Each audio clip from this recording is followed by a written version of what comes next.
Hello guys, അപ്പോൾ ഇന്നിപ്പോൾ അതുപോലെ നമ്മൾ വീണ്ടും പുറത്തിറങ്ങിയിരിക്കുന്നു. നമ്മളിന്ന് പോകുന്നത് ആലപ്പുഴയ്ക്കാണ്. വേറെ ഒന്നുമല്ല, നമുക്ക് ഫൈനൽ ഇയർ കോളേജ് ട്രിപ്പ് വരുന്നുണ്ട്. സോ അതിന് വേണ്ട കുറച്ച് സാധനങ്ങളും കുറച്ച് കാര്യങ്ങളൊക്കെ ചെയ്യാൻ വേണ്ടിയാണ് നമ്മൾ ആലപ്പുഴയ്ക്ക് വന്നത്. അതിന് മുന്നേ നിങ്ങൾക്ക് സൗണ്ട് കേട്ട് അറിയാൻ എനിക്ക് നല്ല പനി പിടിച്ചിട്ടുണ്ട് ഗൈസ്. ശ്രദ്ധിക്കുക, നിങ്ങളെല്ലാവരും മാസ്ക് ഒക്കെ വെച്ചുകൊണ്ട് പുറത്തോട്ട് ഇറങ്ങുക. കാരണം ഇപ്പോഴത്തെ അവസ്ഥയിൽ നമ്മൾ ശത്രുക്കളെക്കാളും പേടിക്കേണ്ടത് ഈ പനികളെയാണ്. അതുകൊണ്ട് എല്ലാവരും മാസ്ക് ധരിക്കുക, എന്നെ പോലെ. അല്ല, ഫൈനൽ ഇയർ BSc നഴ്സിംഗ് പഠിക്കുന്ന ഞാൻ ഇതെങ്കിലും ചെയ്യണ്ടേ? അങ്ങനെ നമ്മൾ നമ്മുടെ സ്ഥലത്തെത്തി ഗൈസ്. എൻ്റെ ഫ്രണ്ട് വിളിക്കാൻ പറ്റുമെന്ന് പറഞ്ഞു. അവൾ വീട്ടിൽ നിന്ന് ഇറങ്ങിയതേ ഉള്ളൂ. സോ ഞാൻ ഇവിടെ കുറച്ച് നേരം ഇരിക്കാമെന്ന് വിചാരിച്ചു. അവൾ വന്നു. നമ്മൾ പെട്രോളൊക്കെ അടിക്കാൻ കയറി. അത് നമ്മൾ ആദ്യം പോയത് ടൈറ്റിലേക്കാണ്. എൻ്റെ ഫ്രണ്ടിൻ്റെ ബോയ് ഫ്രണ്ടിൻ്റെ ബർത്ത്ഡേ വരുന്നുണ്ട്. സോ അതിന് വാച്ച് വിളിക്കാൻ വേണ്ടി കയറിയത്. അപ്പോഴാണ് ഞങ്ങൾ ഈ കൂളിംഗ് ഗ്ലാസ് കണ്ടതും.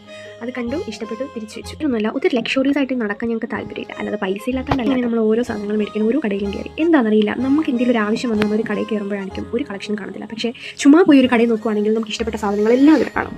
നമ്മൾ ആ റിയാലിറ്റിയൊക്കെ അക്സെപ്റ്റ് ചെയ്തിട്ട് നമ്മൾ മുമ്പോട്ട് നീങ്ങി. അത് കഴിഞ്ഞ് നമ്മൾ മിസ്റ്റർ DIY കയറി. അത് കഴിഞ്ഞ് സ്റ്റൈൽ യൂണിയൻ കയറി. അവിടുന്ന് കുറേ സാധനങ്ങളൊക്കെ എടുത്തു. അങ്ങനെ നമ്മൾ വേറൊരു കടയിൽ കയറി കുറേ സാധനങ്ങൾ അവിടുന്ന് എടുത്തു. അപ്പോഴാണ് ഞങ്ങൾക്ക് ഒരു 8ന്റെ പണി കിട്ടിയത്. എൻ്റെ ഫ്രണ്ടിൻ്റെ സ്കൂട്ടി ബ്രേക്ക് ഡൗൺ ആയി. സോ ഞങ്ങളുടെ 4 പേരുടെ സാധനങ്ങൾ അവൾ ഒറ്റ സ്കൂട്ടിയിലാണ് കൊണ്ടുപോകുന്നത്.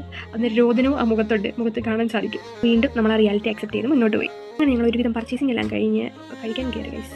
അങ്ങനെ തിന്നാനുള്ള വിശപ്പുണ്ടായതുകൊണ്ട് തന്നെ വീഡിയോ എടുക്കാൻ പറ്റിയില്ല. അത് മെയിൻലി ഞാൻ ഇത്രയും ദൂരം സഞ്ചരിച്ച് വന്നത് ഇതിന് വേണ്ടിയായിരുന്നു ഗൈസ്, മുടി വെട്ടെ. കണ്ട പോലെ സലോൺ DRലാണ് നമ്മൾ മുടി വെട്ടാൻ വന്നത് ഗൈസ്. ഇവിടുത്തെ ആംബിയൻസ് ആൻഡ് അറ്റ്മോസ്ഫിയർ പറയാതിരിക്കാൻ വയ്യ. അതുപോലെ തന്നെ ഇവരുടെ സർവീസസും അടിപൊളിയായിരുന്നു. ഞാൻ ബട്ടർഫ്ലൈ കട്ടാണ് ചെയ്തത്. അവളൊന്നും ചെയ്തില്ല, അതിൻ്റെ വിഷമമുണ്ട് മുഖത്ത്.